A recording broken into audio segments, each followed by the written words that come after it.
श्यामपुर गांव में सोहन अपनी पत्नी शांति और अपने दो बच्चों गोलू और माला के साथ रहता था। उनके घर की हालत कुछ अच्छी नहीं थी। दो समय का खाना भी बड़ी मुश्किल से हो पाता था। एक दिन सुबह का समय था। गोलू अपने पिता से बोला, पिताजी मुझे पढ़ने जाना है। अब तो माला भी पढ़ने लायक हो गई है। आप हमें कब स्कूल में दाखिला दिलाएंगे? हाँ बेटा, पक्का अगले साल मैं तुम्हें और माला को स्कूल में दाखिला दिलवा दूंगा। पर पिताजी आपने तो कहा था जब माला 5 साल की हो जाएगी आप हमें स्कूल में भेजेंगे। बेचारा सोहन अब अपने बेटे को क्या कहता कि वो तो झूठ बोल रहा है। उसके पास तो खाने के भी पैसे नहीं, वो उनको स्कूल कहाँ से भेजता।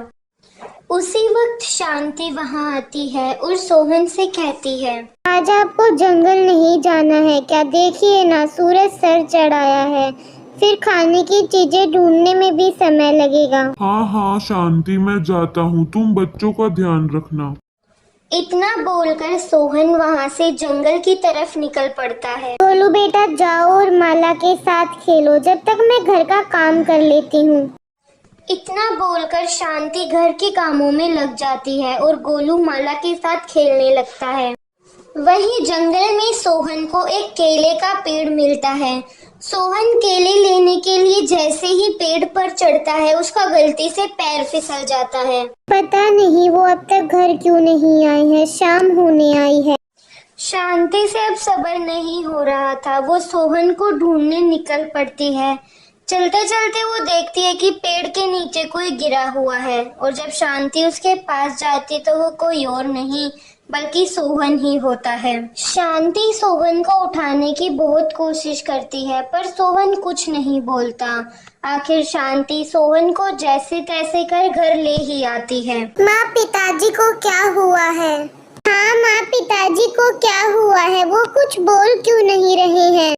शांति बस चुपचाप खड़ी थी, आंखों में आंसू थे, पर कैसे बच्चों को बताती कि हुआ क्या है। कुछ नहीं बच्चों, तुम्हारे पिताजी आराम कर रहे हैं, वो थक गए हैं। तुम जाओ और सो जाओ, बहुत रात हो चुकी है। पूरी रात भर शांति सोहन के पास ही बैठी रही।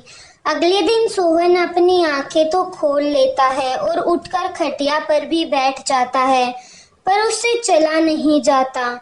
ये देख शांति रोने लगती है। अब हम क्या खाएंगे शांति, घर में तो अनाज भी नहीं है। माँ और पिताजी आप परेशान न हो, हम जाकर कुछ खाने को ले आते हैं और हम पक्का कुछ ढूंढ ही लाएंगे।